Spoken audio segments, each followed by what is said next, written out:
आज पवित्र श्रावण मासर शेष सोमवार एथिपाई चलचंचल होई उठिछि बलांगीर गाँर प्रसिद्ध शैवपीठ श्री बाबा धवळेश्वर मंदिर। भोरु मंदिर रे भक्तों लंबा धाड़ी लगी बेले हर हर महादेव ध्वनि रे प्रकंपित होइछि परिवेश। दूर दूरांतरु आसीथिबा श्रद्धालु माने धवळेश्वर दर्शन करने सह जलाभिषेक और पूजार्चना करिसंती। श्रावणर शेष सोमवार होइथिबारु आज भक्तों भिड़ बेस अधिक रहिछि। श्रृंखलित दर्शन पाई मंदिर परिसर रे व्यवस्था करा जाइछि। भक्ति और आध्यात्मिकता रे मुखरित होइछि धवळेश्वर पीठ। श्रावणर शेष सोमवार रे बाबा धवळेश्वर दर्शन पाई छुटी हजार हजार श्रद्धालु।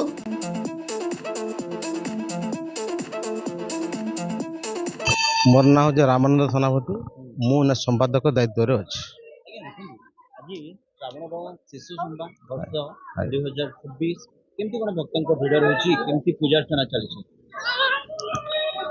आम क्रमानुसार आम रात्र 2टार मंदिर खोलुणी एवं बाबांकर जो विधि अच्छी विधि कर सारा पूजार्चना कर सारा मंगल आलती देला आम जो कावड़िया भक्तों दर्शन तथा जो मैंने श्रावण एवं साधारण भक्त मान लंबा लाइन ताकू रखी आम दर्शन कराऊँ एवं से माने शांति श्रृंखला दर्शन कर जाउछन्ति।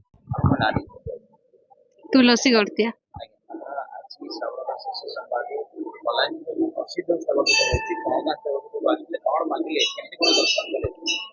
हाँ भगवान को दर्शन कलु बहुत खुशी लगेगा।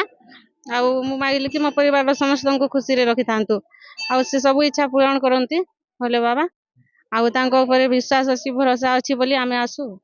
ओम शांताकारं शिखरिशयनं नीलकंठं सुरेशं विश्वाधारं स्फटिकसदृशं शुभ्रवर्णं शुभांगं गौरीकं तं तितयननं ज्योतिर्विद्यानगम्यं वंदे शंभुवरं सर्वलोकैकनाथं। नमस्कार, मैं विरूपाक्ष सेनापति श्री श्री श्री धवळेश्वर महादेव शंभु पवित्र सिद्धपीठर मुझे जड़े पूजक। आज जनता आमर श्रावण शेष सोमवार आमर मंदिर नीतिकांति हिसाब से 2 बजे मंदिर खोला होकर बाबा मंगल आरती सरिक भक्त मान दर्शन चलीचे। तार बाद आमर बलांगीर सदर थाना आईएससी सांग तत्वावधान में शांति श्रृंखला भाव और हेरिटेज ट्रस्ट अंडर मंदिर शांति श्रृंखला चलिक भक्त मैंने माने पूजार्चना करुन शांति पाठ कर बाबा फिर विदाय नहीं जाऊँ। मोर ना पूजक सोनू सेनापति कंगा मंदिर सेवायत अटे। आज आम मंदिर 3टारे खोलिक पूजा अर्चना आरंभ कर बाबा मंगल आलती हो शांति श्रृंखला बाबा दर्शन लाभ कर भक्त माने जाउछन्ते।